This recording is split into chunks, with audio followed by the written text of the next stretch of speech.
इस वक्त इंडी गठबंधन की राजनीति में गजब ही चल रहा है। भाई राहुल गांधी तो तिलमिलाए दिख ही रहे हैं, प्रियंका वाड्रा धमकाने पर आ गई हैं, ये भी दिख रहा है। उधर ममता बनर्जी उखड़ी हुई हैं और सबकी हताशा सिर्फ इस बात की है कि नरेंद्र मोदी बार बार जीत क्यों जाते हैं, नरेंद्र मोदी को ये लोग हरा क्यों नहीं पाते, नरेंद्र मोदी कैसे धमाके पर धमाके किए जा रहे हैं, जबकि ये लोग कोई भी धमाका करने आते हैं तो वो फुस हो जाता है।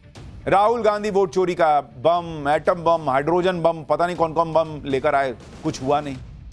अब हताशा की हद देखिए कि मोदी के खिलाफ जेनजी को भड़काने में लगे कि जेनजी किसी तरह से सड़क पर आ जाए, कुछ तो विद्रोह। भाई जेनजी तो नहीं भड़का, लेकिन नरेंद्र मोदी ने जेनजी को भड़काने वालों को आज तगड़ा जवाब दिया और जलवा भी दिखा दिया। ऐसी भीड़ आज नरेंद्र मोदी के लिए दिखी कि ये इंडी वाले हिल जाएंगे देखेंगे तो। जो सोच रहे थे कि भीड़ नरेंद्र मोदी को घेरेगी, भाई वो घेरी है, लेकिन नरेंद्र मोदी की मोहब्बत में, उनके प्यार में, उनके सम्मान में भीड़ आ गई सड़क पर। आज आपको दिखाऊंगा कि जिन नरेंद्र मोदी को हटाने के लिए राहुल, प्रियंका, ममता एक टांग पर खड़े हैं, उनका कैसे वही क्रेज आज भी है जो 11 साल पहले था। यह भी बताऊंगा कि नरेंद्र मोदी से हार हार कर हताश हो चुके राहुल गांधी अब कैसी अजीब अजीब सी बातें करने लगे, जिन्हें सुनकर कोई भी माथा पकड़ ले बॉस। यह भी दिखाऊंगा कि इधर राहुल गांधी वोट चोरी का नाम लेते रह गए, उधर नरेंद्र मोदी ने ऐसी सफाई शुरू कर दी है कि घुसपैठिए भागने लगे हैं। घरों में ताला बंद कर करके बांग्लादेशी कहां भाग रहे हैं, इसकी ग्राउंड रिपोर्ट आपके लिए लेकर आया हूं।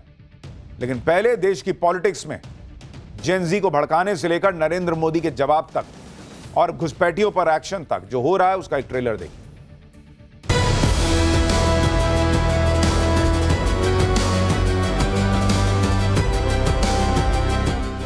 सबको साथ लेकर के चलेगा, बिहार को नंबर 1 बनाने का काम करेगा। और जब पूछा जाता है भी बताओ प्लान क्या है, तो उनके मुंह में दही जम जाता है, मुंह पे ताला लग जाता है।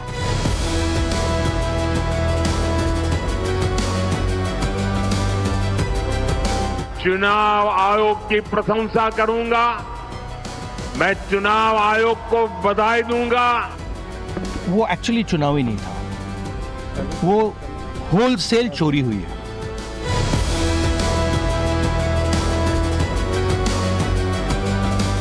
कल के चुनाव में लालू की पार्टी का सुपड़ा साफ हो।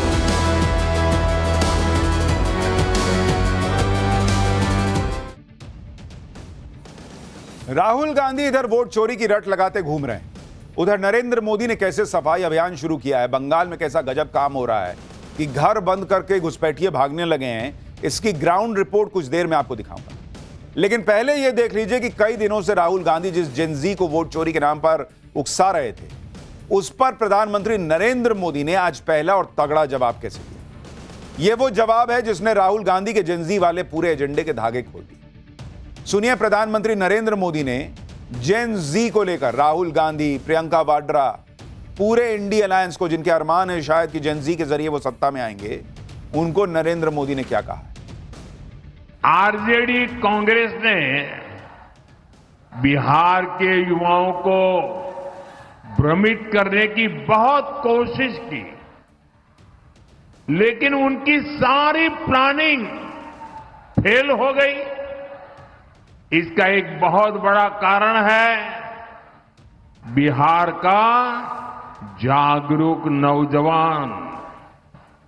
बिहार का नौजवान ये देख रहा है कि आरजेडी कांग्रेस वालों के इरादे क्या है। साथियों, जंगल राज के युवराज से जब भी पूछा जाता है कि जो बड़े बड़े झूठ उन्होंने बोले हैं वो पूरे कैसे करेंगे, तो वो कहते हैं उनके पास प्लान है। और जब पूछा जाता है भी बताओ प्लान क्या है, तो उनके मुंह में दही जम जाता है, मुंह पे ताला लग जाता है। यानी नरेंद्र मोदी ने क्लियर कर दिया कि जेनजी इन लोगों के साथ है ही नहीं। जेनजी सब समझ रहा है, सब देख रहा है कि ये लोग क्या कर रहे हैं और इनकी बातों में कितनी जलेबी छनी हुई है और उसमें कितनी सच्चाई है। देखिए, नरेंद्र मोदी बहुत दिनों से जेनजी पर चुप, वो देख रहे थे कि कैसे वोट चोरी के नाम पर एजेंडा चलाया जा रहा है, देश में भ्रम फैलाया जा रहा है। राहुल गांधी यही तो काम कर रहे हैं बहुत दिन से। लेकिन आज जब नरेंद्र मोदी ने राहुल गांधी के एजेंडे के धागे खोल दिए, बता दिया कि भाई जेनजी तुम्हारे साथ नहीं है, करते रह जाओगे यही सब, तो राहुल गांधी तिलमिला गए। राहुल गांधी ने नया दावा कर दिया, वो अब नरेंद्र मोदी के खिलाफ वोट चोरी के सबूत जुटा रहे हैं, कह रहे हैं और कह रहे हैं कि वो देश के जेनजी को यह सबूत दे देंगे कि नरेंद्र मोदी चुनाव चोरी करके प्रधानमंत्री बने। सुनिए आज भी इनका टेप रिकॉर्डर कैसे अटका हुआ है, लेकिन उसमें एक नई एंट्री हुई है, वो आगे दिखाऊंगा, पहले सुनिए। आज हिंदुस्तान के जेनजी जो हैं और युवा हैं, उनको हम क्लियरली दिखा देंगे कि नरेंद्र मोदी चुनाव चोरी करके प्रधानमंत्री बना है, बीजेपी चुनाव चोरी करती है। क्लियरली बता देंगे, कोई डाउट नहीं होगा। भाई युवा को तो कोई डाउट नहीं है, डाउट इनको यह पता है कि इनकी पार्टी के लोग इन पे करने लग जाएंगे जैसे ही ये बिहार हारेंगे, क्योंकि इनको पता है कि कांग्रेस का तो कुछ होना नहीं, ये भरोसे में है कि आरजेडी कुछ करेगी तो हो सकता है। और उस डाउट को खत्म करने के लिए कि भाई लोग इन पे डाउट ना करने लगे, गांधी परिवार पे डाउट ना करने लगे, ये अपनी पार्टी के जेनजी को जो है ना ये कहानी सुना रहे हैं कि देखो देखो वोट चोरी हुआ, मैं साबित कर दूं। और इसीलिए राहुल गांधी ने ये लाइन पकड़ी हुई, मैं आपको कई महीने से बता रहा हूं, क्योंकि इनको पता है कि आज नहीं तो कल इनकी पार्टी के लोग पूछेंगे कि बॉस कब तक हराइएगा। राहुल गांधी वो नहीं होता है, मैं आप गली क्रिकेट में मेरा बैट है, मैं किसी को खेलने ही नहीं दूंगा, और रन मार नहीं रहे। और इनकी पार्टी में भी अच्छे अच्छे प्लेयर हैं, लेकिन नहीं, बैठ ही नहीं दे रहे हैं किसी को। वोट चोरी का नाम लेकर नरेंद्र मोदी को यह टारगेट करने में लगे, यही राहुल गांधी के एजेंडे का इकलौता मकसद है। लेकिन आज नरेंद्र मोदी भी फुल फॉर्म में थे, उन्होंने ऐसे ऐसे धमाके किए कि राहुल गांधी का हाइड्रोजन बम, एटम बम सब फेल हो गए। राहुल गांधी लगातार चुनाव आयोग को टारगेट कर रहे हैं। कल आपको मैंने दिखाया था, प्रियंका वाड्रा मंच से चुनाव आयोग, मुख्य चुनाव आयोग, तो उनकी टीम का नाम लेकर नेम शेम करने लगी, लोगों को भड़काने लगी कि भाई ये 3 का नाम याद रखना। लेकिन आज पीएम मोदी ने राहुल गांधी और प्रियंका वाड्रा को जवाब दिया। इधर राहुल गांधी कह रहे हैं कि बिहार में भी वोट चोरी हो रहा है, उधर पीएम मोदी ने बिहार में पहले चरण का चुनाव शांतिपूर्ण कराने और जबरदस्त वोटिंग के लिए चुनाव आयोग को बधाई दी। इसके साथ ही पीएम मोदी ने राहुल गांधी को समझा दिया कि असली वोट चोरी तो तब होती थी जब आरजेडी कांग्रेस का राज था। सुनिए पीएम मोदी। जबकि हमने जंगल राज का वो दौर भी देखा है, जब बूथ लूटे जाते थे, मतदान के दिन गोलियां चलती थी, बम फटते थे, खून की नदियां बहाई जाती थी। साथियों, जंगल राज के गुर्गे साजिश तो अभी भी बहुत कर रहे हैं, लेकिन मैं चुनाव आयोग की प्रशंसा करूंगा, मैं चुनाव आयोग को बधाई दूंगा कि प्रथम चरण के चुनाव इतने अच्छे तरीके से संपन्न कराए हैं। यानी एक तरफ राहुल गांधी, प्रियंका वाड्रा हैं जो देश की लोकतांत्रिक व्यवस्थाओं में सवाल खड़े कर रही हैं, पब्लिक का विश्वास हिलाने का प्रयास कर रही हैं, और दूसरी तरफ नरेंद्र मोदी हैं जो बता रहे हैं कि भाई चुनाव आयोग का जो काम है वो ढंग से कर रहा है तो उसकी तारीफ होनी चाहिए। क्योंकि मोदी का फंडा क्लियर है, चुनाव जीतो या हारो, वो दूसरों पे दोष नहीं डालते। वो राहुल गांधी की तरह कभी ईवीएम, कभी चुनाव आयोग, कभी वोटर लिस्ट का रोना नहीं रोते हैं। राहुल गांधी कह रहे थे कि हरियाणा में सारे एग्जिट पोल कह रहे थे कांग्रेस की सरकार बननी चाहिए, नहीं बनी इसलिए चुनाव चोरी हुआ है। आपने नरेंद्र मोदी को कहते सुना कि सारे एग्जिट पोल कह रहे थे कि 2024 के लोकसभा इलेक्शन में मेरी 300 प्लस सीट आ रही है, मेरी 240 आई है, कुछ तो गड़बड़ी हुई है। एक लफ्ज आपने नरेंद्र मोदी को कहते सुना? सिर झुका के स्वीकार किया जो जनादेश आया, और सिर झुका के काम में लग गए। और दूसरी तरफ राहुल गांधी है, हर चुनाव में वही माहौल बनाते रहते हैं कि ईवीएम खराब, वोटर लिस्ट गड़बड़, इलेक्शन कमीशन खराब। राहुल गांधी जीते तो सब हीरो, 99 सीट पे पूरा पब्लिक इनकी माहौल बना दी कि अरे राहुल गांधी 99 ले आए बॉस। तब तो इनका ईवीएम गड़बड़ नहीं था। कोई राहुल गांधी पर उंगली ना उठा पाए, इसलिए राहुल गांधी ने वोट चोरी का नाम ले लेकर पूरा कंफ्यूजन फैला रखा है। भाई ये बोल के चल देते हैं, दुनिया रायता समेटती रहती है। कभी कह रहे हैं कि हरियाणा की तरह बिहार में वोट चोरी हो रही है, कभी कह रहे हैं कि बिहार में वोट चोरी की कोशिश हो रही है, कभी कह रहे हैं कि बिहार में वोटिंग के दिन जो वीडियो आए वो वोट चोरी की कड़ी को और मजबूत कर रहे हैं, कभी कह रहे हैं कि बिहार में वोट चोरी नहीं होगी क्योंकि बिहार की जनता वोट चोरी होने नहीं देगी। अरे बॉस, आदमी का आधा बाल गिर जाएगा सिर का इनका बात सुन सुन के, तनाव में कि वोट चोरी हो रही है कि नहीं हो रही है, क्या करना है बॉस। चित भी इनकी, पट भी इनकी, सिक्का भी इनका, सिक्का बनाने वाली फैक्ट्री भी इन्हीं की। अब अगर राहुल गांधी बिहार चुनाव हार जाएंगे तो चुनाव आयोग पे दोष मर देंगे कि देखो मैं तो बोल ही रहा था। जीत जाएंगे तो कहेंगे देखो मैंने पहले ही कहा था कि वोट चोरी होने नहीं देगी पब्लिक। राहुल गांधी कैसे अभी से हार और जीत दोनों के लिए बहानों की भूमिका बना रहे हैं, सुनिए एक बार। और अब ये बिहार में यही काम करने की कोशिश कर रहे हैं। मैं आपको गारंटी देता हूं कि जो इन्होंने हरियाणा में किया ये वो बिहार में करने की कोशिश करेंगे। बिहार में फर्जी वोटर लिस्ट आएगी, बिहार में बीजेपी के लोग 2, 3, 4 बार वोट डालने की कोशिश करेंगे, बिहार में गलत फोटो का प्रयोग होगा, मगर इन लोगों को बिहार की जनता के बारे में कुछ नहीं मालूम, क्योंकि बिहार की जनता पोलिंग बूथ में खड़े होकर वोट चोरी को रोकेगी। एक तरफ कह रहे हैं कि कोशिश करेंगे, दूसरी तरफ कह रहे हैं कि पब्लिक ये होने नहीं देगी। क्या मानना है समझ में नहीं आ रहा बॉस। राहुल गांधी के कंफ्यूजन का लेवल देखिए। राहुल गांधी एक तरह से ये माहौल बना रहे हैं कि बीजेपी हर राज्य में वोट चोरी कर रही और नरेंद्र मोदी वोट चोरी करके प्रधानमंत्री बने। दूसरी तरफ आज राहुल गांधी ने दावा यह भी कर दिया कि बहुत जल्दी नरेंद्र मोदी की सरकार गिरने वाली है और इंडी गठबंधन की सरकार बनने वाली है। अगर नरेंद्र मोदी वोट चोरी करके चुनाव जीत रहे हैं तो फिर राहुल गांधी कैसे इंडी गठबंधन की सरकार बना लेंगे। दूसरी बात, जब हरियाणा के सीएम कहते हैं कि सारी व्यवस्था है तो राहुल गांधी उसे चुनाव धांधली से जोड़ देते हैं। जब खुद इसने इतने कॉन्फिडेंस से कह रहे हैं कि बहुत जल्द केंद्र में उनकी सरकार बनने वाली है, तो लोग नहीं पूछेंगे कि राहुल गांधी के पास कौन सी व्यवस्था है जो कह रहे हैं कि सरकार बनने वाली है मिड टर्म। राहुल गांधी कैसे डंके के चोट पर अब कह रहे हैं कि बहुत जल्द उनकी सरकार बन सकती है। सुनिए जरा दावा सुनिए। मेरी एक पर्सनल गारंटी है और मैं आपको यह कह रहा हूं, यह मेरा वायदा है, जिस दिन हिंदुस्तान में इंडिया गठबंधन की सरकार बनेगी, जो समय आने वाला है,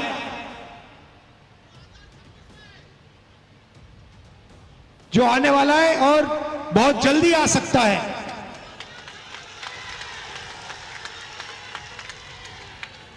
हमारी गारंटी है कि दुनिया की सबसे बेहतरीन यूनिवर्सिटी, नालंदा यूनिवर्सिटी जैसी यूनिवर्सिटी हम बिहार में खोलेंगे। कभी कभी तो लगता है राहुल गांधी सुबह सुबह उठकर रॉक पेपर सीजर खेलते हैं। रॉक पेपर सीजर, वोट चोरी हो गई है। रॉक पेपर सीजर, आज कोशिश हो रही है। रॉक पेपर सीजर, हमारी सरकार बनने जा रही है। अरे बॉस, मन बनाइए। और मैं आपको बताता हूं ये सब क्यों कर रहे हैं सीरियस नोट पर। एक तो कि इनसे कोई ना पूछे कि आप काहे हरा रहे हैं, अरे वो सब चोरी हो रहा है, बताए ना तुमको। और दूसरा कि निराशा का जो भाव कार्यकर्ता में आ गया है कि अब तो कुछ होना नहीं है, तो उसको पंप भी तो रखना है कि अरे अभी गिरेगी सरकार, यार क्या बात कर रहे हो, अभी आ रहे हम सरकार में। वोट चोरी पर राहुल गांधी खुलासे तो कर रहे हैं, लेकिन उनके खुलासे ना सियासी भूकंप ला पा रहे, ना जनता लोड ले रही। और जनता विश्वास करे भी तो कैसे। राहुल गांधी खुलासा करते हैं, उधर फैक्ट चेक में उनके दावे गलत साबित हो जाते हैं। हरियाणा को लेकर भी राहुल गांधी ने जो खुलासा किया, बिहार के चुनाव में उसकी कोई हलचल ही नहीं दिख रही। और शायद इसी बौखलाहट में राहुल गांधी अब नई थ्योरी ले आए। राहुल गांधी ने वोट चोरी को अंबानी अडानी से जोड़ दिया भाई, क्योंकि अभी तक उनको लगा कि मसाला नहीं लग रहा है, तो वोट चोरी में भी मिर्च मसाला लगाने के लिए उन्होंने अंबानी अडानी से वोट चोरी जोड़ दिया भाई। नेक्स्ट लेवल, सुनिए जरा। सवाल उठता है, ये चोरी क्यों करते हैं?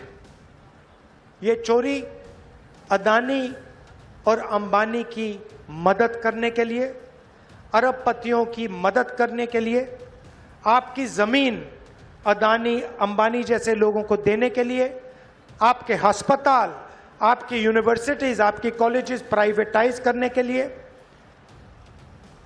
ये वोट चोरी की जाती है। राहुल गांधी में एक हुनर तो है बॉस, वो घुमा फिर के फिरा के हर चीज अंबानी अडानी से जोड़ने वाला लेख लिख देते हैं। मुद्दा कोई भी हो, राहुल गांधी उसमें अंबानी अडानी को खींच के ले ही आते हैं। जबकि राहुल गांधी का यह नैरेटिव इतना घिस पिट गया है कि क्या ही बोला जाए। आपको याद नहीं है 2019 में यही राहुल गांधी राफेल डील को लेकर कितना हंगामा काटे थे कि पीएम मोदी ने राफेल की डील ही की है अनिल अंबानी को फायदा पहुंचाने के लिए, यही आरोप लगाए थे ना। तब राहुल गांधी ने पूरा माहौल बना दिया था कि पीएम मोदी ने अपने उद्योगपति दोस्त अनिल अंबानी को फायदा पहुंचाया है राफेल डील में। लेकिन आप देखिए कि आज की डेट में उन्हीं अनिल अंबानी पर ईडी ताबड़तोड़ एक्शन ले रही है। ईडी अनिल अंबानी के बंगले समेत उनकी कंपनियों से जुड़ी 7500 करोड़ की संपत्ति जब्त कर चुकी है। बैंक लोन फ्रॉड से जुड़े मनी लॉन्ड्रिंग के केस में ईडी ने 14 नवंबर को अनिल अंबानी को पेश होने को कहा है। इसके अलावा मोदी सरकार के कॉर्पोरेट मामलों के मंत्रालय ने अनिल अंबानी की कंपनियों के खिलाफ जांच शुरू कर दी है। आप सोचिए बॉस, ये राजनीति चल रही है, तमाशा चल रहा है कि राफेल के मामले में भी आपने बोल दिया कि मोदी जो है वो अंबानी के लिए कर रहे हैं। अगर अंबानी दोस्त थे और उनके लिए राफेल की डील की थी तो आज अंबानी पे छापे कैसे पड़ रहे हैं? सोचिए अगर वो राफेल इसी तमाशे की भेंट चढ़ गया होता, सुप्रीम कोर्ट से क्लीन चिट ना मिली होती, तो इन्होंने तो एकदम क्लियर कर दिया था कि नहीं घोटाला हुआ है। और आज जब पाकिस्तान से भिड़ने की नौबत आई तो वही राफेल काम आया। जब गलवान हुआ तो वही राफेल चीन के बॉर्डर पे खड़ा रहा तो चीन जो है वो पीछे हटा रहा। राहुल गांधी का क्या बोल के चल देते हैं, उसके बाद या तो मीडिया फैक्ट चेक करेगा या दुनिया फैक्ट चेक करेगी। देश कहीं नहीं है इनके लिए। इधर राहुल गांधी पीएम मोदी अनिल अंबानी में सांठगांठ बता रहे थे उस वक्त, उधर मोदी सरकार और ईडी दोनों अनिल अंबानी के खिलाफ तगड़ी जांच कर रहे हैं। अब कोई बोले राहुल गांधी से पूछे कि अगर मोदी राफेल डील अनिल अंबानी के लिए कर लिए थे तो जांच क्यों कर रहे हैं अनिल अंबानी की? लेकिन क्या है उनका, उन्होंने बोल दिया तो बोल दिया। कोई उनसे सवाल पूछ सकता है, और जो सवाल पूछने वाले हैं वो तो वैसे ही बिछड़े हुए हैं। अरे बाप रे, राहुल गांधी ने बोल दिया, अब क्या? राहुल गांधी की गजब की राजनीति है। चुनाव बिहार में हो रहा है, बात कर रहे हैं हरियाणा में वोट चोरी की। चुनाव बिहार के मुद्दों पर है, वहां भी अंबानी अडानी कर रहे हैं। और आज तो अलग लेवल का गजब कर दिए। राहुल गांधी अडानी के बेटे की बात करने लगे, अंबानी की बेटी की बात करने लगे, अमित शाह के बेटे जय शाह की भी बात करने लगे। राहुल गांधी ने कहा कि जय शाह को बैट पकड़ना नहीं आता लेकिन क्रिकेट के चीफ बन गए। सुनिए जरा राहुल गांधी को। देश में आजकल बस 50-60 लोग सपना देख सकते हैं। अंबानी के बेटे हो, अदानी के बेटे हो, अमित शाह के बेटे हो, जो सपने देखने देख लो। अमित शाह के बेटे को क्रिकेट बैट पकड़ना नहीं आता।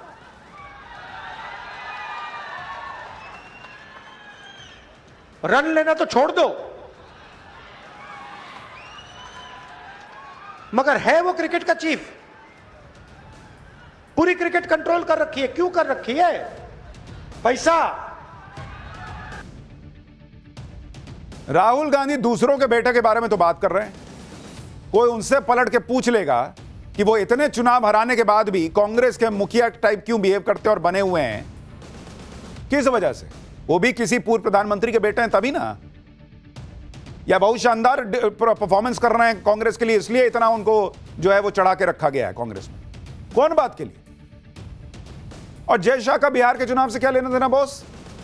एक तरफ तो राहुल गांधी और उनका इकोसिस्टम कहता है कि चुनाव में मुद्दों पर बात करो, शिक्षा और रोजगार पर बात करो।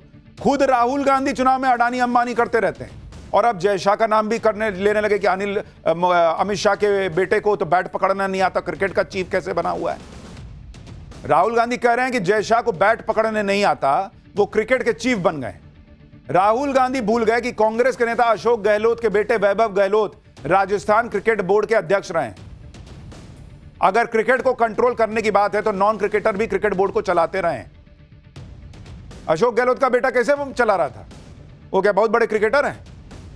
और भारत में ये कोई नई बात नहीं है। शरद पवार बीसीसीआई और आईसीसी दोनों के चीफ रहे। शरद पवार क्या बहुत सेंचुरी पे सेंचुरी ठोकते थे क्या? वो भी कोई क्रिकेटर नहीं थे, नेता थे। पूछें कभी शरद पवार से कि आप कैसे बन गए थे बॉस? इसी तरह एन श्रीनिवासन बीसीसीआई और आईसीसी के चीफ रहे। वो क्रिकेट खेले हैं क्या? एक नाम और, जगमोहन डालमिया का, वो भी कोई बहुत बड़े क्रिकेटर नहीं थे लेकिन वो भी बीसीसीआई और आईसीसी के चीफ रहे। लेकिन राहुल गांधी तो माहौल ऐसे बना रहे हैं कि भाई बैट पकड़ना नहीं आता, और अमित शाह के लड़के जो हैं वो क्रिकेट के चीफ बन गए हैं क्योंकि वहां भी कुछ कर दिया होगा इन लोगों ने। लॉजिक देखिए इनका। आईसीसी जैसे लग रहा है कि आईसीसी भी मोदी और शाह की जेब में है। यह सुनो, मेरा लड़का आ रहा है चीफ बना देना। और अगर यही बात है तो फिर सवाल यह भी उठेंगे कि खुद गांधी परिवार में कौन बड़े क्रिकेटर या खिलाड़ी थे बॉस, कि उनके परिवार के नाम पर भारत में खेलों के कई अवार्ड रखे हुए थे, स्टेडियम बनवा दिए गए।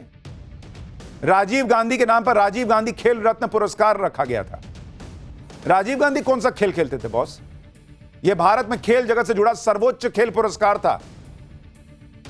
अब सवाल उठेगा कि राजीव गांधी कौन से बहुत बड़े खिलाड़ी थे जो उनके नाम पर खेल जगत से जुड़ा सबसे बड़ा अवार्ड इतने साल दिया जाता रहा, बाद में पीएम मोदी ने इसका नाम बदला और मेजर ध्यानचंद खेल रत्न पुरस्कार किया। इसी तरह इस देश में गांधी नेहरू परिवार के नाम पर बने देश में 23 बड़े खेल परिसर हैं। नेहरू, इंदिरा, राजीव गांधी में कौन बहुत बड़ा महान खिलाड़ी था बॉस कि उनके नाम पर स्टेडियम बन रहे थे? एयरपोर्ट है Indira Gandhi international airport. Indira Gandhi pilot थी क्या कि उनके नाम पे एयरपोर्ट बनाया? पब्लिक नहीं पूछेगी आपके लॉजिक से। अस्पताल बना हुआ है, बहुत बड़े डॉक्टर थे इनके परिवार के लोग कि उनके नाम पे अस्पताल बना हुआ है। अरे बना है क्योंकि भाई वो लोग इस देश में रहे प्रधानमंत्री या अपने हिसाब से चलाए। लेकिन राहुल गांधी कहां से कब क्या उठा के ले आएंगे वही जानते हैं। इधर राहुल गांधी वोट चोरी की बातें करके इसमें अडानी अंबानी वाला एजेंडा चलाने लगे। उधर नरेंद्र मोदी को देखिए कि उन्होंने कैसे ऐसा सफाई अभियान शुरू कर दिया कि घुसपैठिए ताला लगाकर घरों को छोड़कर भागने लगे। बंगाल में एसआईआर शुरू हुए 2 दिन हो चुके हैं। पीएम मोदी तो पहले ही कह चुके हैं कि घुसपैठियों को हटा देंगे, चाहे बिहार हो या बंगाल। अवैध घुसपैठियों को लेकर मोदी सरकार का विजन एकदम क्लियर है। जब तक एक एक अवैध घुसपैठिया देश से नहीं निकाल दिया जाता तब तक दम नहीं लेंगे। पीएम मोदी के इसी कमिटमेंट से बंगाल की ममता सरकार हिली हुई है। ममता बनर्जी ने तो एसआईआर के खिलाफ कोलकाता की सड़क पर विशाल जुलूस तक निकाला। ममता बनर्जी का कहना है कि चुनाव आयोग की मिलीभगत से बीजेपी लोगों का लोकतांत्रिक अधिकार छीनना चाहती। उन्होंने कहा कि जान दे दूंगी, हक छीनने नहीं दूंगी, लेकिन हक अपनी जगह पर, हकीकत अपनी जगह पर। आज हम आपको वो ग्राउंड रिपोर्ट दिखाने जा रहे हैं जिसमें बंगाल में संदिग्ध घुसपैठिए अपने ठिकाने छोड़कर खुद भाग रहे हैं। जब चुनाव आयोग की स्पेशल टीम ने बंगाल के हर इलाके में घर घर जाकर समीक्षा करना शुरू किया, तब से बंगाल में रह रहे अवैध घुसपैठियों में खौफ है। आपको तस्वीरें दिखाता हूं। यह कोलकाता का न्यू टाउन इलाका है। कोलकाता से 15 किलोमीटर दूर बसाया गया स्मार्ट सिटी। न्यू टाउन एक उभरता हुआ आईटी सिटी है जिसे भारत सरकार ने सोलर सिटी और स्मार्ट ग्रीन सिटी के रूप में विकसित किया है। लेकिन इसी चमकते शहर के बीचों बीच संदिग्ध अवैध बांग्लादेशियों ने बस्ती बसा ली, आरोप लगता है। और यह कोई छोटी मोटी बस्ती नहीं है, इसके अंदर जाने पर रास्ता तक आप भटक सकते हैं। इतने बड़े इलाके में संदिग्ध अवैध बांग्लादेशी यहां रह रहे हैं, यह आरोप लगता है। कोलकाता के स्मार्ट सिटी में बसी इसी बस्ती में कई अवैध बांग्लादेशी तो 10-12 साल से रह रहे हैं कहा जाता है। और यह बात यहां रह रही कई महिलाओं ने कबूल की है जो कि बांग्लादेश से घुसपैठ करके यहां पहुंची हैं। हैरानी सिर्फ इस बात की नहीं है कि ये लोग बांग्लादेशी होने की बात खुद मान रहे हैं, बल्कि हैरानी तो इस बात की है कि इन लोगों के आधार कार्ड तक बन चुके हैं। यानी इनमें से कई लोग तो वोट भी डाल रहे होंगे। इन्हीं फर्जी वोटर्स को हटाने के लिए एसआईआर हो रहा है बॉस। बांग्लादेश से अवैध तरीके से भारत में आई और फिर न्यू टाउन इलाके में रह रही एक महिला ने नवभारत के कैमरे पर क्या खुलासा किया, आप सुनिए। बॉस कैमरे पे बता रही है।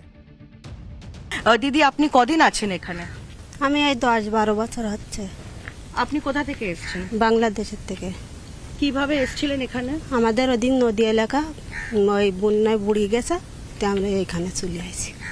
কাটাতার কি পার করে না নদী পার করে? নদী পার করে আসি। তো কোনো নথি বা কিছু ছিল না যখন এ দেশে এলেন? না। এখন আপনাদের কাছে কোনো ভারতের নথি আছে, আধার কার্ড? আমার একটা আধার কার্ড আছে, এইখানে ছেলেটা স্কুলে ভর্তি করে দিলাম, তো ভর্তি হচ্ছিল না বলে ওইখান থেকে করে দিয়েছে। আচ্ছা, আর কিছু নেই, ভোটার আইডি টাইডি কিছু নেই। তো আপনারা এত বছর আছেন, আধার কার্ড তো ভারতীয় নাগরিকদের জন্য, আপনারা তো বাংলাদেশের নাগরিক, তো এখানে যখন এসছেন তো আপনারা আধার কার্ড পেয়ে গেলেন কি করে? আমরা স্কুলে ওই ছেলেটা ভর্তি করেছি, ওরাই থেকে করিয়ে দিলা, ওই ছেলেটা ভর্তি করতে দিলাম না। আচ্ছা, আপনারা এরকম কজন আছেন এই এলাকাতে? কি জানি, হয়তো আমি তো জানি না। আমরা ইরির খোলে থাকি, ইরির খোলে আমাদের 18 জন লোক রে। তো এখন তো এসআইআর হচ্ছে, দেখা হচ্ছে কারা ভারতীয় নাগরিক, কারা হচ্ছে বাংলাদেশের নাগরিক। তো কি কোনো ভয় আছে বা আপনাদের কি ফিরে যেতে হবে? আমাদের ফিরে গিয়েও আমাদের ওখানে জায়গা নেই, তাও যেতে হবে, আর কি করবো। তা এখানে আমরা ওই খাটি খাই, তো পথ করে টাকা জোগাড় করতে পারিনি, করলে বাসে। আপনার বাড়িতে পুরুষ মানুষরা কোথায়? আমার ছেলে আজ খালি একটা তো ওই কাজে চলে গেছে। আচ্ছা, কিরকম কাজ করে? ওই এই ময়লা টয়লা নিজে লাবাই দেয়, ইয়ে করে, ক্যামেরার কাজ করে। ওদেরও নথি আছে, আধার কার্ড বা ওদের তৈরি হয়ে গেছে? ওই আমার ছেলেটার খালি রয়েছে, ওই স্কুলিতে আমাদের করে দেবো, ওদের কেটা করে দেবে বলো। তো এখন কি ভয় আছেন এসআইআর এর জন্য? হ্যাঁ, এখানে ভয়ে অনেক ঘর বাড়ি তো বন্ধ হয়ে গেছে, যেখানে বাংলাদেশিরা থাকতো, ওরা কি পালিয়ে যাচ্ছে, ফিরে যাচ্ছে কি? সব অনেকে তো চলে গেছে। আমরা তো ওই টাকা পয়সা পথ খরচের জ্বালায়, অভাবের জ্বালায় তো আমরা এখনো যেতে পারিনি। এবার আমরা কি করবো, না থাকতে হলে আমাদের দেশে চলে যেতে হবে।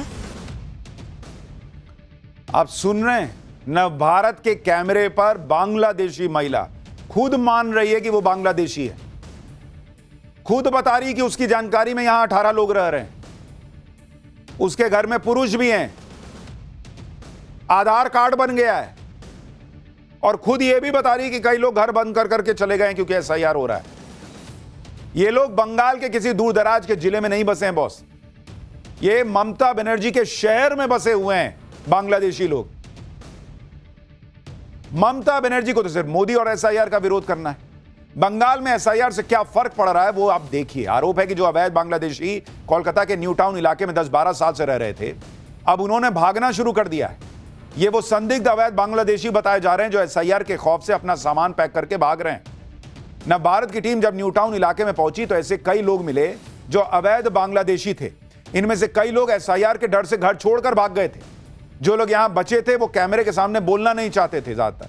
हालांकि कुछ महिलाओं ने जो बताया वो बेहद चौंकाने वाला था, सुनिए जरा। আপনি কি বাংলাদেশ থেকে এসেছেন? হ্যাঁ, আমি বাংলাদেশের থেকে আইছি। তো আপনি আসলেন এখানে কি করে, মানে কাটাতার পার করে এসেছেন, কি করে এসেছেন? হ্যাঁ, আমরা যখন আইছিলাম আমাদের দিকে আলা ছিল, ডুবে গেল, সেখানে আইছিল। আচ্ছা, তো আপনাদের কোনো ডকুমেন্টস বা কিছু? না, আমাদের নথি? ডকুমেন্টস কোনো কিছু নেই।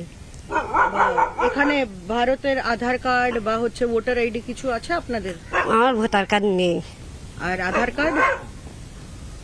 আধার কার্ড একটা আছে, বাচ্চা স্কুলে ভর্তি করার জন্য। হ্যাঁ, বাচ্চা সরকারি স্কুলে পড়ে, তার ছেলের জন্ম সার্টিফিকেট আছে এখানে, তাছাড়া আর কিছু। তো আপনাদের তো কোনো নথি ছিল না, তো আধার কার্ড হলো কি করে? মানার আধার কার্ড করে দিল স্কুল থেকে। ওরা করে দিয়ে? হ্যাঁ, স্কুল থেকে মানা করে দিল, স্কুলে ছেলে মানা পড়ে তো এখান থেকে করে দিল। তো আপনারা এখানে কজন? आप देखिए लोग खुद बता रहे हैं भाई कि कैसे तार फांद फांद के, बॉर्डर फांद फांद के ये लोग घुसे हुए हैं बांग्लादेशी। आधार कार्ड बना हुआ है मान रहे हैं, वोटर कार्ड कैमरे के सामने तो नहीं मान रहे, पता नहीं बना है नहीं बना है। और जो लोग कहते हैं कि नहीं आधार कार्ड नागरिकता का पहचान माना जाना चाहिए, वो देखें आधार कार्ड के हिसाब से वोटर आईडी बनेगा तो क्या होगा। कोलकाता के न्यू टाउन इलाके की इस बस्ती में कई घरों पर ताले लटके हुए हैं। न्यू टाउन इलाके में पहुंची हमारी संवाददाता पूजा मेहता की ये एक्सक्लूसिव रिपोर्ट देखिए। कि एसआईआर के डर से जो है एक के बाद एक बांग्लादेशी परिवार जो अवैध तौर पे यहाँ पे रह रहे थे वो पलायन कर चुके हैं। हम आपको दिखा रहे हैं हमारे पीछे जो घर है वही किसी बांग्लादेशी जो है परिवार यहाँ पे रहता था, अवैध तरीके से कई सालों से रहता था। लेकिन अगर आप देखें तो अब वो पलायन कर चुके हैं, यहाँ पर ताला लग चुका है। स्थानीय लोग बताते हैं कि इस घर पर वो बांग्लादेशी परिवार रहता था, लेकिन अभी एसआईआर की दहशत से जो है वो यहाँ पर पलायन करने को मजबूर हुए हैं, क्योंकि उनको लगता है कि एक तरीके से यहाँ पर अब ये देखा जाएगा कि कौन कौन स्थानीय लोग नहीं है या फिर भारतीय नागरिक नहीं है। लेकिन इस पूरे इलाके में बड़ी संख्या में बांग्लादेशी नागरिक और परिवार जो है यहाँ पर रहते थे। यह हाल सिर्फ कोलकाता के न्यू टाउन इलाके का नहीं है। एसआईआर शुरू होने के बाद पूरे बंगाल में अवैध घुसपैठियों में भगदड़ मच गई है। बंगाल के उत्तर 24 परगना में बीएसएफ ने 48 बांग्लादेशी नागरिकों को पकड़ा है। ये सभी वापस बांग्लादेश जाने के लिए सीमा पार कर रहे थे। इनमें से ज्यादातर अवैध बांग्लादेशी बंगाल में रहकर मजदूरी का काम कर रहे थे, लेकिन एसआईआर शुरू होने के बाद से यहां से भाग खड़े हुए। अब पश्चिम बंगाल के बर्धमान जिले की तस्वीर देखिए। यहां तालाब के पास सैकड़ों आधार कार्ड बिखरे हुए मिले। ये आधार कार्ड एक बोरे में भरकर तालाब में फेंके गए थे। कहा जा रहा है कि किसी ने रात के अंधेरे में 3 बोरियों में आधार कार्ड और दूसरे दस्तावेज तालाब में फेंक दिए।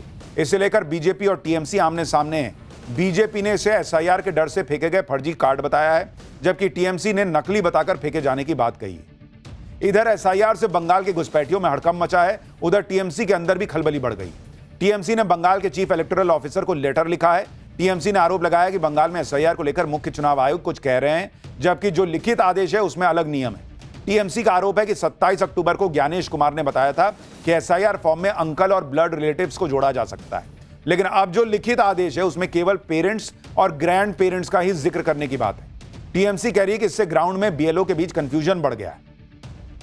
कंफ्यूजन बढ़े ना बढ़े बॉस, इस देश में घुसपैठिए बढ़े हुए हैं, ये एक सच्चाई है। और अभी एसआईआर के नाम पर देखिए कैसे घुसपैठिए भाग रहे हैं, और उसके बाद इस एसआईआर का विरोध होता है। अपने देश में घुसपैठिए बैठे रहें, ये अच्छा लगेगा किसी को, लेकिन चल रहा है। पाठशाला में अब अगली क्लास का वक्त हो गया है। शुरू हो गई बागेश्वर बाबा की हिंदू जोड़ो यात्रा पार्ट 2। आज पहले ही दिन क्या गजब हो गया, हाथ में गदा पैर में मोजा, हिंदू जोड़ने निकले बागेश्वर बाबा के साथ कौन कौन आया, आज क्या क्या हुआ, अब इसका चैप्टर। बाबा बागेश्वर भी अपनी धुन के पक्के हैं, हिंदुओं को जोड़ने का कोई स्टंट नहीं कर रहे थे बॉस। उन्होंने प्रण लिया तो पैदल निकल पड़े, कई कई दिनों तक पैदल चलते रहे। बागेश्वर बाबा की वो यात्रा पूरी हुई तो नई यात्रा शुरू कर दी, क्योंकि उनको पता है कि एक यात्रा से ये सब नहीं होना, फोटो खिंचाने के लिए थोड़ी कर रहे हैं कि एक यात्रा कर दी हो गया। अब उन्होंने राउंड 2 शुरू कर दिया है। आज हम आपको बाबा बागेश्वर की हिंदू जोड़ो यात्रा पार्ट 2 के बारे में बताने जा रहे हैं, जो आज शुरू हुई है। पहले ही दिन बागेश्वर बाबा की नई यात्रा में क्या गजब हो गया, कैसे भीड़ पे जबरदस्त भीड़ आ गई। हिंदू जोड़ने निकले बागेश्वर बाबा के साथ कौन कौन आया, लाखों लोग कैसे जुड़ते चले गए। हिंदुओं को जोड़ने का कितना बड़ा चैलेंज उन्होंने उठा रखा है। हाथ में गदा लेकर बाबा बागेश्वर 10 दिनों की कितनी मुश्किल यात्रा पैदल करने निकले हैं, किस भाव से निकले हैं, क्या संकल्प लिया है, कितना हिंदुओं को जोड़ पाएंगे। पिछली बार पैदल नंगे पांव चले थे, इस बार मोजा क्यों पहन लिया है, गदा क्यों उठाई है, क्या हिंदू उनकी बात सुन रहा है, सब बताऊंगा। पहले ट्रेलर देखिए।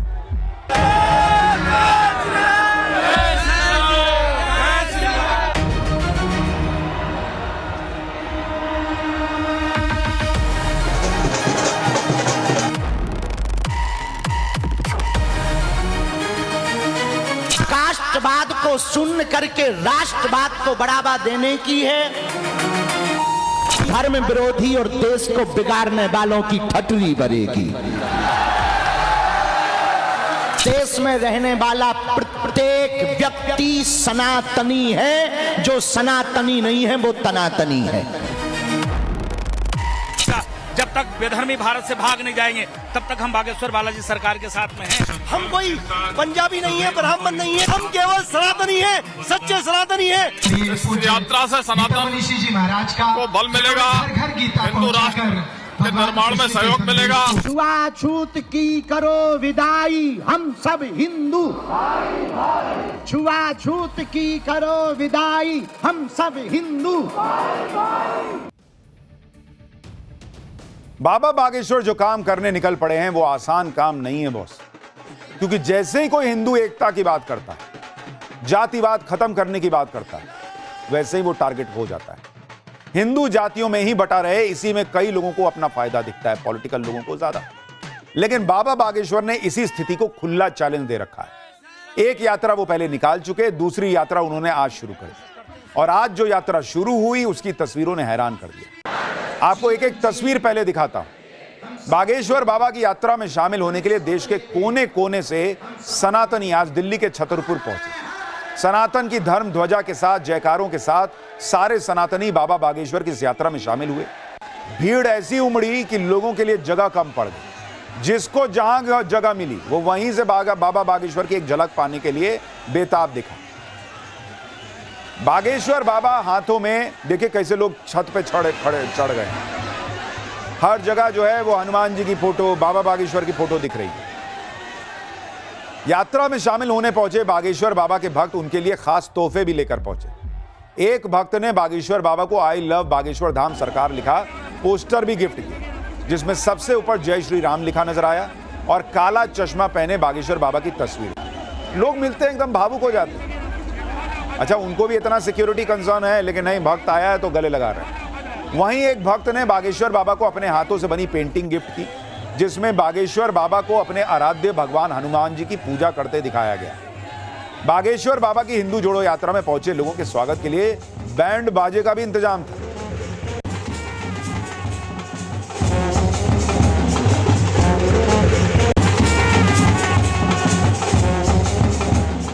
बागेश्वर बाबा ने यात्रा की शुरुआत करने से पहले छतरपुर के मंदिर में माता कात्यायनी की पूजा की और यात्रा की सफलता का आशीर्वाद लिया। इसके बाद बागेश्वर बाबा और यात्रा में शामिल होने पहुंचे साधु संतों के साथ दीप प्रज्वलित किया गया और फिर बागेश्वर बाबा ने यात्रा शुरू करने से पहले गौ माता की पूजा की।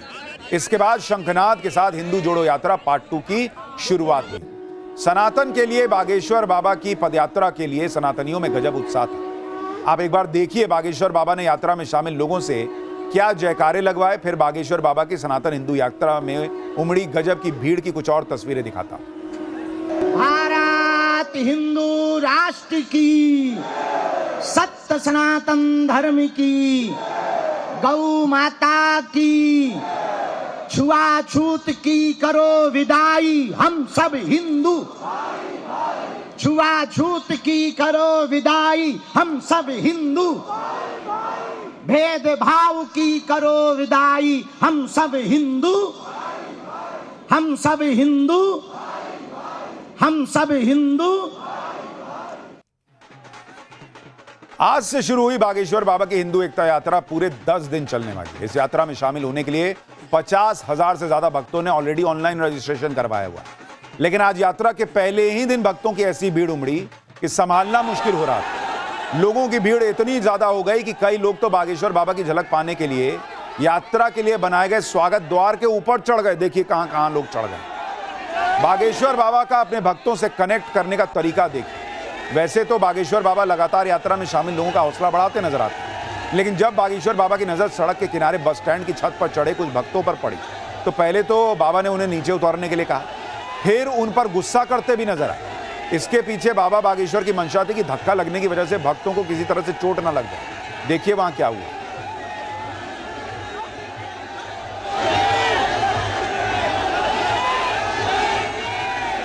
तो जो जहां मौका मिल रहा था वहां चढ़ जा रहा था और बागेश्वर बाबा की झलक पा रहा था। उन्हें यह बता रहा था कि मैं आपके साथ हूं हिंदू जोड़ो यात्रा में। हिंदू जोड़ो यात्रा में शामिल होने के लिए कई लोग सनातन धर्म से जुड़े अलग अलग किरदारों के भेष में भी पहुंचे। सुनिए बागेश्वर बाबा की हिंदू जोड़ो यात्रा में पहुंचे सनातनियों में कितना उत्साह था यात्रा को लेकर, वो क्या बोल रहे हैं। हम कोई पंजाबी नहीं है, ब्राह्मण नहीं है, जाट नहीं है, गुज्जर नहीं है, दलित नहीं है, धोबी नहीं है, राजपूत नहीं है, नाई नहीं है। हम केवल सनातनी है, सच्चे सनातनी है। तभी आज हम यहाँ बागेश्वर धाम की यात्रा में सम्मिलित हुए। सनातन धर्म की जय। हाँ, मैं पीसी गुप्ता दिल्ली से बोल रहा हूँ। इस यात्रा से सनातन को बल मिलेगा, हिंदू राष्ट्र के निर्माण में सहयोग मिलेगा, गो हत्या बंद होगी, यमुना की साफ सफाई होगी, छुआछूत की भावना को खत्म किया जाएगा। हम इटावा यूपी से बंगाल से क्यों आए हैं? यहाँ बाबा के दर्शन करने आए हैं। बागेश्वर धाम को देखने के लिए बंगाल से आया हूँ। बनाने के लिए हम लोग बिल्कुल बनाएंगे, क्योंकि ये जातियों में दौड़ने वाले लोग हम लोगों को जीने नहीं देंगे। जिन जिहादियों ने इस देश को बर्बाद करने की कोशिश करी उनके लिए जो है हम आचार्य जी कहते हैं ये किसी के खिलाफ नहीं है, बस हिंदुओं को एकजुट करना है। हम किसी के खिलाफ नहीं है, पर जिहादियों को इस बात का पता होना चाहिए कि हम जो है इस देश को हिंदू तो क्या लग रहा है, हिंदू आपस में बटा हुआ है क्या? हिंदुओं को एकजुट करना है? जी हाँ, करना है। इस बार बागेश्वर बाबा अपनी पदयात्रा नंगे पांव नहीं कर बल्कि वो मोजे पहनकर यात्रा करने निकले। बागेश्वर बाबा ने यात्रा के दौरान मोजे पहनने की वजह भी बताई। दरअसल पिछले साल नवंबर में जब बागेश्वर बाबा ने पहली हिंदू जोड़ो पदयात्रा निकाली उस वक्त उन्होंने नंगे पांव सफर तय किया, जिसकी वजह से कई बार उनके पैर में चोट लगी और यात्रा से ज्यादा चर्चा उनकी चोट की होने लगी। इसलिए इस बार बागेश्वर बाबा ने मोजे पहनने का फैसला लिया ताकि ना उन्हें चोट लगे और ना उनके दर्द से भक्तों को दुख हो और सबका फोकस हिंदू को एकजुट करने पर रहे। बागेश्वर बाबा की यात्रा में उनके साथ मौजूद हमारे सहयोगी की एक और रिपोर्ट देखिए। हम इस वक्त पद यात्रा में मौजूद हैं, तो सबसे पहले पद दिखाए जाएं। देखिए बाबा बागेश्वर पंडित धीरेन्द्र कृष्ण शास्त्री सॉक्स पहने हुए। पिछली बार तो आपने पद यात्रा नंगे पैर की थी, बहुत चोटें भी लग गई थी आपको। चल पाने में बहुत कष्ट हुआ। इस बार हमने सोचा साधारणतया सॉक्स पहन लिए जाएं ताकि बहुत ज्यादा कष्ट ना हो। 10 दिन की यात्रा है तो पीड़ा तो हो पर वो उतनी ज्यादा ना हो ताकि किसी भी प्रकार से लोगों को भी लोगों का ध्यान उस तरफ ना जावे और जो जिस उद्देश्य के साथ ये यात्रा कर रहे हैं वो उद्देश्य पूरा हो। भारत हिंदू राष्ट्र हो, हिंदू एकता हो। 7 नवंबर है आज। आपने जिक्र किया था कि आज ही के दिन गौ रक्षा पर आए हुए संतों पर गोलियां चलाई गई थी। गौ रक्षा को लेकर भी आप ये यात्रा कर रहे हैं, तो गौ रक्षा को लेकर क्या कहना चाहिए? भारत हिंदू राष्ट्र होगा तो निश्चित रूप से सामाजिक समरसता होगी और गौ माता राष्ट्र माता होगी। जिनको हम गाय माता कहते हैं वो सड़कों पर है, ये इस देश का दुर्भाग्य है। इसलिए हम सब हिंदू सड़कों पर निकले हैं, इसलिए हम संतों को, साधु संतों का कमंडल लेकर और बागेश्वर धाम कमंडल लेकर के सड़कों पर निकले। यात्रा जारी रहेगी जब तक भारत हिंदू राष्ट्र नहीं हो जाएगा, तब तक न रुकेंगे, न झुकेंगे, न हिंदुओं को घटने देंगे, न जातियों में बंटने देंगे। बागेश्वर बाबा की हिंदू एकता यात्रा आज दिल्ली के छतरपुर में कात्यायनी माता मंदिर से शुरू हुई और इस यात्रा में दिल्ली की सीएम रेखा गुप्ता और मंत्री कपिल मिश्रा भी शामिल हुए। यात्रा शुरू करने से पहले बागेश्वर बाबा ने इसका मकसद भी बताया। उन्होंने कहा कि पहला मकसद तो है सनातन की मान प्रतिष्ठा बनाए रखने का, दूसरा हिंदुओं को एकजुट करने का, तीसरा मकसद है अवैध धर्मांतरण नहीं होने देंगे, चौथा छुआछूत भेदभाव मुक्त भारत बनाएंगे, पांचवां देवी देवताओं का अपमान नहीं सहेंगे, जो छेड़ेगा उसे छोड़ेंगे नहीं, छठा गाय गंगा गीता गायत्री की रक्षा करेंगे और सातवां ग्रंथ और संत के मार्गदर्शन में जीवन जिए। बागेश्वर बाबा ने यात्रा में शामिल होने वाले सनातनियों, साधु और संतों को इन्हीं संकल्पों के साथ आगे बढ़ने की शपथ भी दिलाई। सुनिए एक बार। मां कात्यायनी माता और बागेश्वर बालाजी को साक्षी मानकर शपथ लेते हैं। कहो हम आज सब सनातनी शपथ लेते हैं, हम सनातन की मान प्रतिष्ठा को बनाए रखेंगे। हम शपथ लेते हैं हिंदू एकता करके रहेंगे। हम सब शपथ लेते हैं अपने गांव में, अपने कस्बे में, अपने जिले में, अपने प्रदेश में और अपने भारत देश में अवैध धर्मांतरण नहीं होने देंगे। हम सब शपथ लेते हैं, हम सब हिंदू शपथ लेते हैं। अब यह भी देखिए कि बागेश्वर बाबा की 10 दिन की यात्रा कैसे 3 राज्यों में 5 करोड़ से ज्यादा लोगों के बीच हिंदू एकता का मैसेज पहुंचाएगी। बागेश्वर बाबा की हिंदू जोड़ो यात्रा रोजाना 15 किलोमीटर चलेगी और दिल्ली, हरियाणा और यूपी के कई गांवों और शहरों से होते हुए वृंदावन में जाकर खत्म होगी। पहला दिन यानी आज का दिन था 7 नवंबर। दिल्ली के छतरपुर मंदिर से दिल्ली के जीर खोद मंदिर तक गई ये यात्रा। कल 8 नवंबर को हरियाणा के फरीदाबाद तक ये यात्रा पहुंचेगी। फिर हरियाणा के बल्लभगढ़ में पहुंचेगी 9 नवंबर को। चौथे दिन 10 नवंबर को हरियाणा के पृथला से पलवल। पांचवें दिन 11 नवंबर को पलवल के मीठा गांव में यात्रा होगी। छठे दिन 12 नवंबर को हरियाणा के होडल मंडी। सातवां दिन 13 नवंबर को कोसी मंडी मथुरा में प्रवेश कर जाएगी यात्रा। आठवां दिन 14 नवंबर को मथुरा के छाता में अगला पड़ाव होगा। 9वां दिन 15 नवंबर मथुरा के जैत में राधा गोविंद जी मंदिर और समापन 16 नवंबर वृंदावन के श्री बांके बिहारी जी मंदिर के पास होगा। बागेश्वर बाबा ने कहा कि यात्रा के दौरान गांव-गांव, गली-गली में सनातन का जोर होगा। धर्म विरोधी और देश को बिगाड़ने वालों की ठठरी बांधी जाएगी। तो बागेश्वर बाबा तो हिंदुओं के लिए, हिंदुओं को एकजुट करने के लिए, उनका मान सम्मान बना रहे, इसके लिए पूरा जोर लगा रहे हैं। लेकिन जब हिंदुओं की बात हो ही रही है तो अगला चैप्टर देखिए। पाठशाला में अगली क्लास जिसमें आज आपको दिखाने जा रहा हूं, राजधानी दिल्ली में संसद के पास साधु संतों पर गोली क्यों चली थी, इंदिरा राज में हिंदुओं के नरसंहार का सच क्या है, आज ही के दिन 59 साल पहले क्यों छलनी कर दिया गया था साधु संतों का सीना, सबसे भयावह कांड का चैप्टर आज आपके सामने खोलने जा रहा हूं। आज वंदे मातरम की खूब चर्चा हो रही है। यह भी बात उठ रही है कि वंदे मातरम गीत को कांग्रेस ने तोड़ा क्यों, वंदे मातरम के अहम हिस्से हटा क्यों दिए गए। लेकिन वंदे मातरम की इस चर्चा के बीच आज आपको कांग्रेस के ही राज में हिंदुओं के खिलाफ हुए उस बड़े कांड के बारे में भी जानना चाहिए जिसके बारे में कोई चर्चा नहीं करता।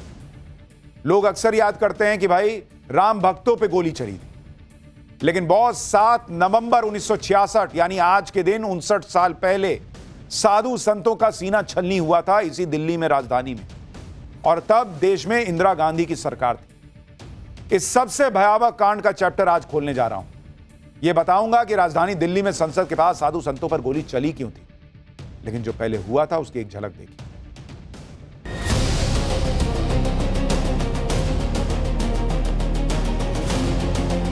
उसकी आत्मा के एक हिस्से को अलग कर दिया गया था। वंदे मातरम को तोड़ दिया गया था, उसके टुकड़े किए गए थे। कांग्रेस ने मजहबी आधार पर वंदे मातरम के एक हिस्से को ही हटा दिया।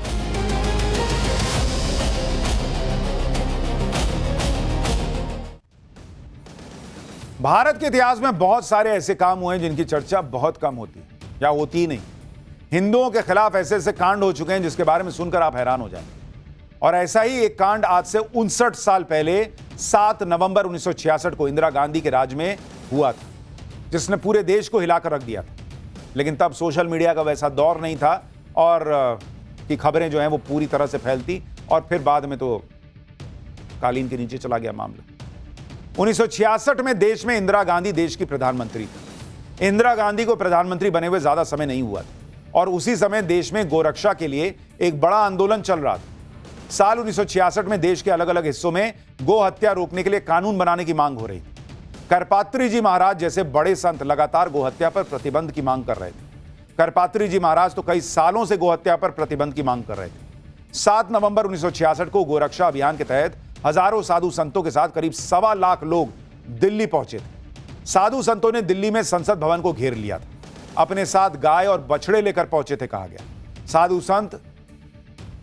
साधु संतों को रोकने के लिए पुलिस ने फायरिंग कर दी और कहा जाता है कि फायरिंग में कई लोग मारे गए थे। 1966 में इस गोलीकांड की चर्चा पूरे देश में हुई। इंदिरा गांधी सरकार पर आरोप लगा कि उसने हिंदुओं पर गोलियां चलवा दी, साधु संतों पर गोलियां चलवा दी। साधु संतों का तो यह तक कहना है कि फायरिंग में सैकड़ों लोगों की मौत हुई थी। आप सोचिए, सैकड़ों हजारों साधु संत, आम पब्लिक गोरक्षा के लिए संसद के बाहर जमा हुई थी। वहीं पर अटल बिहारी वाजपेयी, महावीर त्यागी और रामेश्वरानंद जैसे बड़े लोग संबोधन कर रहे थे। और वहां किसी ने कल्पना नहीं की होगी कि पुलिस फायरिंग कर देगी। इतनी बड़ी घटना हो जाती है और आज बहुत लोगों को इसके बारे में पता भी नहीं होगा, बल्कि इस घटना को देश के खिलाफ साजिश बताया जाता है। लेफ्ट लॉबी इस घटना की तुलना लश्कर तैयबा और जैश ए मोहम्मद से करती है। 1966 के गोरक्षा अभियान को 2001 में संसद पर हुए हमले की तरह बता देती है लेफ्ट लॉबी। लेफ्ट की पार्टियां और नेताओं ने इस घटना के पीछे CIA के शामिल होने की बात तक कही है। इन संगठनों और लॉबीज के मुताबिक साधु संतों ने विदेशी ताकतों के साथ मिलकर इंदिरा गांधी की सरकार को गिराने के मकसद से यह आंदोलन किया। 1966 में करपात्री महाराज इस अभियान का प्रमुख चेहरा थे। जब साधु संतों पर गोलियां चली तो कहा जाता है कि करपात्री महाराज भी वहीं थे। करपात्री महाराज इस घटना से इतने दुखी हुए कि उन्होंने इंदिरा गांधी को श्राप दे दिया था। कहा जाता है कि पुलिस की गोलीबारी में जब कई साधु संतों की मौत हो गई तो करपात्री महाराज खुद साधुओं के शवों को उठाते हुए इंदिरा गांधी को श्राप दे रहे थे। करपात्री महाराज ने कहा था कि हमें इस बात का दुख नहीं है कि तुमने निर्दोष साधुओं की हत्या करवाई, बल्कि तुमने गौहत्या करने वालों को छूट देकर पाप किया है और यह पाप माफी के लायक नहीं है। गोपाष्टमी के ही दिन तुम्हारे वंश का नाश होगा। जिस तरह निर्दोष साधुओं पर गोलियां चली हैं उसी तरह का हश्र तुम्हारा भी होगा। तुम पर भी गोलियां चलेंगी, ये इंदिरा गांधी को श्राप दिया था। कहा तो यह भी जाता है कि फायरिंग के बाद पुलिस ने कई साधु संतों को गिरफ्तार करके तिहाड़ भेज दिया था, जिसमें करपात्री महाराज भी थे। साधु संतों पर गोली चलाने की घटना पर संसद में चर्चा भी हुई। जनसंघ के सांसद रहे हुकुमचंद कछवाए ने संसद में साधुओं की हत्या का मामला उठाया। हुकुमचंद ने पहले सांसद थे जिन्होंने 1962 की हार के बाद परमाणु परीक्षण का प्रस्ताव संसद में पेश किया था, लेकिन उस प्रस्ताव को कांग्रेस ने गिरा दिया था।